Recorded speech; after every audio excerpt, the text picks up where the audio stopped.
Hey everybody, before you continue watching the video, make sure you give the channel a like and subscribe. Go and follow us on Instagram. Go and check out all the different social media scenarios. Make sure if you're enjoying the content, go there, like, subscribe, follow, so we can keep putting stuff out. If you've got any questions, leave a comment. All right, make a comment on either of our pages and we'll answer them as soon as we can.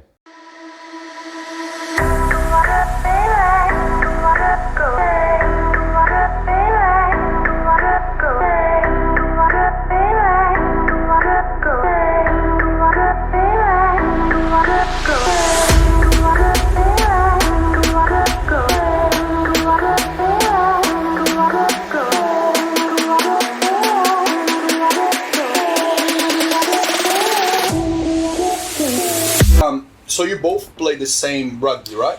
Yeah. So how old were you when you went to IGS? So I was 15. 15. Yeah. So I went a little bit older. Did your parents send you there? Did you get some type of bursary for rugby and stuff, or? Yeah. So we were because we were regional as well. Yeah. So that you get your scholarship for regional and then sporting scholarship as well. Awesome. Yeah. Yeah. So I have pretty much the same experience, except I'm more of a rival school. I went to Toowoomba Grammar for exactly the same type of thing. Played rugby union, all that type of thing. But that's super interesting. So from 15, and you were there for 2 years? Yeah. Okay, awesome. So year 11 and 12, you're at exactly. IGS. Yeah. Right, cool. Did your brothers go there as well? Or? Yeah. So all four of us had been there. Yeah. Awesome. So I'm the third. Yeah. And then I had one after me as well. And they all played rugby union there as well? Yeah. Okay, wow. Yeah. Yeah, most of the GPS schools, which is the group of schools that the IGS is involved in, has a very, very strong history of producing some of the best rugby players in the nation.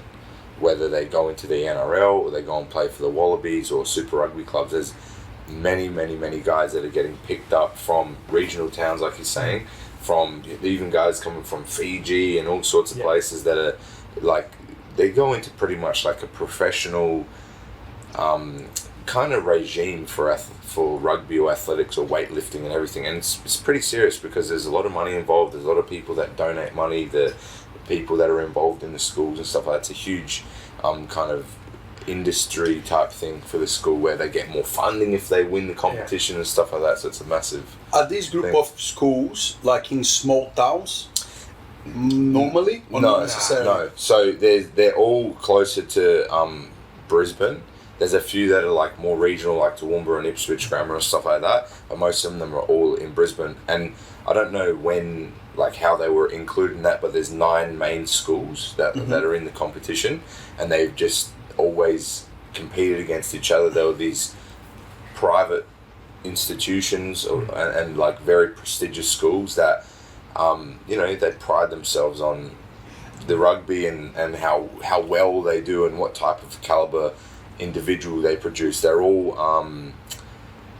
pretty. Most of them are all boys' schools. Not all of them. I think BGS is some mixed and BSHS and stuff. There's a few mixed, but most of them are all boys' schools. Most of them, not all of them, and most of them also have a very big, industry of boarding where people send their kids from all over Australia and they stay and live at the school and then they learn and everything there. Yeah. So are they? So for example, are they focused? Are they focused on rugby only, on scholarships? Not only, but it's a major part of the schools. There's it's just a high level institution for producing people that are going to do well in life in the world. It's a network of doctors and lawyers and all these people that have come from this school, and I think the prestige of the school, it's kind of like going to Harvard University or UQ in Australia or Sydney University. They just have a history of producing high quality people in whatever field they're doing, you know what I mean? But for example, there will be groups of schools that will be more focused on soccer, for example, scholarships and all that. Yeah, probably. There are some like that. The problem is there's lots of different sports that people excel in that they give bursaries and sponsorships and scholarships to. There's a lot of very, very high level cricket athletes. There's a lot of very, very high level athletic athletes. Guys that are, for example, one of the kids that I went to school with was named Matt Denny, and he competed at the Tokyo Olympics and did not do bad. Like, they're giving out money for people in lots of different areas. Some people academic, some people are great musicians, some people are whatever.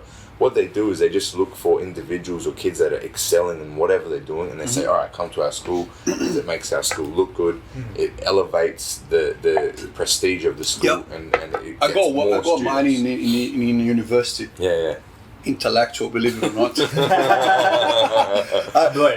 I pretended well, might have done well. Thanks for watching the video, guys. Hope you enjoyed. If you did, make sure you give it a like, subscribe, and a follow. Check out all our different social media platforms. There's heaps of content coming out. There's different snippets and content on different platforms. So make sure you're on everything. And again, if it helped you out, recommend to somebody else, and hopefully it'll help them out too.